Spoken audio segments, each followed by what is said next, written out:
कुमारी पूजा दुर्गा पूजा का एक अनिवार्य हिस्सा है, जिसके दौरान एक अविवाहित किशोरी लड़की को प्रतीकात्मक रूप से देवी के रूप में पूजा जाता है।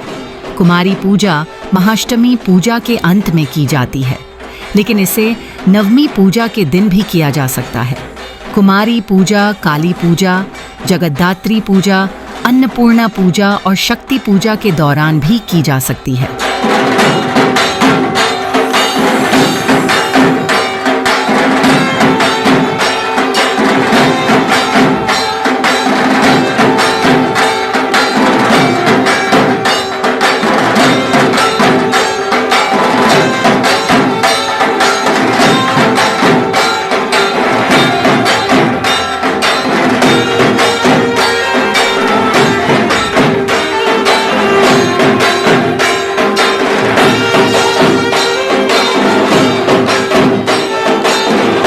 हिंदू शास्त्रों के अनुसार कुमारी पूजा देवी काली द्वारा कोलासुर के वध की याद में की जाती है।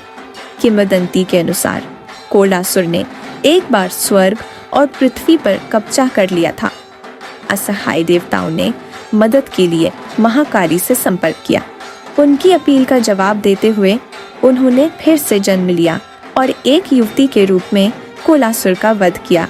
कुमारी पूजा के अनुष्ठान और इसके महत्व का विस्तार से वर्णन योगिनी तंत्र, कुलारण तंत्र, देवी पुराण, स्तोत्र, कवच, सहस्रनाम, तंत्रसार, प्रांतोसिनी और पुरोहित तर्पण में किया गया है।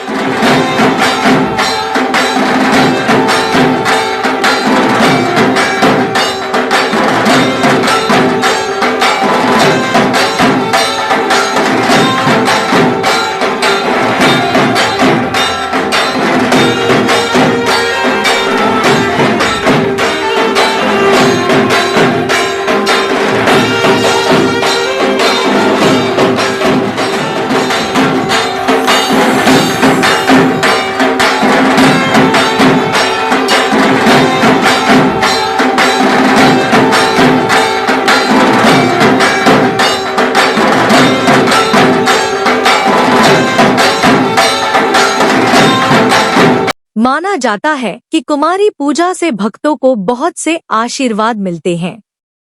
ऐसा कहा जाता है कि इससे सभी खतरे दूर हो जाते हैं। कुमारी पूजा का दार्शनिक आधार महिलाओं के मूल्य को स्थापित करना है। युवती सृजन, स्थिरता और विनाश को नियंत्रित करने वाली शक्तियों के बीच का प्रतीक है। युवती नारीत्व या प्रकृति का प्रारंभिक प्रतीक है। इस पूजा में सार्वभौमिक मां भक्त के सामने एक युवती के रूप में प्रकट होती है। रामकृष्ण ने अपनी पत्नी की पूजा एक युवा युवती की छवि में की थी।